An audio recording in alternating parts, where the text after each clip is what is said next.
Hello, my name is Daniel, I'm with ServiceNow, and these are my Now Bites, a series of YouTube videos where I will show you some features and capabilities of the ServiceNow platform that I have encountered when working with customers.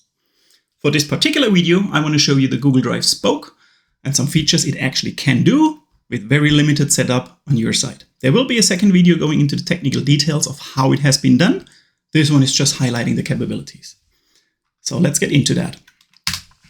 This is a ServiceNow instance based on the latest release of Xanadu as the time of this video. I have installed the Google Drive Spoke and Integration Hub and added some configurations to it. The configurations added is 2 new tables to store directories and files that are synchronized with Google Drive. So if I go to the Google Drive directories, for example, we can see there is one directory currently listed called Now Managed Content. We get some ID that's synchronized. I can actually show you that directory. Here's my Google Drive folder. You can see here Now Managed Content. It's currently empty. So let's start creating some content in here. We start with a new folder.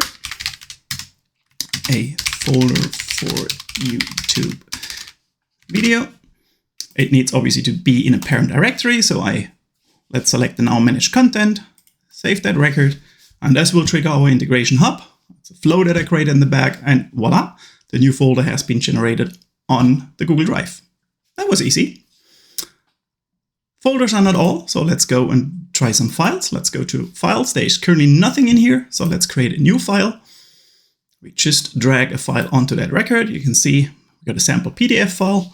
Let's put this also into the Now Managed Content, given a description, a sample PDF file. Let's save that record. Again, a flow will kick in.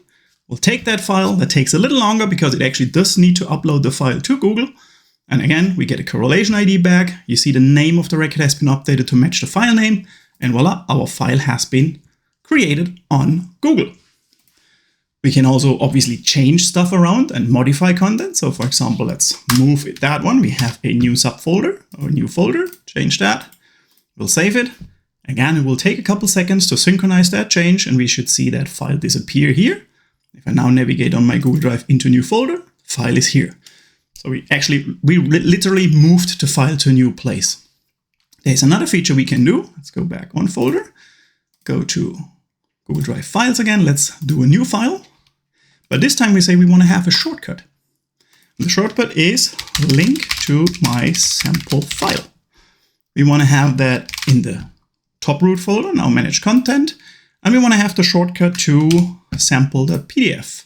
Again, we need a description for that. That's just what the API wants on the Google side. Let's make that correct. Save that. Flow kicks in, takes a couple seconds. We get an ID back, and here we see the shortcut to my sample file, which takes me to the PDF file. Currently, the preview has an issue here on Google Drive, but that's something that's being worked on. So you have seen, we created a folder, we created a file, we created a shortcut, and obviously there's also the other things of removing the files again. So let's take our sample PDF file. In this case, I chose to have a checkbox say I want to delete something. Let's update that. The flow will kick in. I'll take a moment. You see the shortcut has been removed. And if I go into new folder, the file has been removed. And if I would be to refresh my directory here, my synced information here on our side, it's empty again.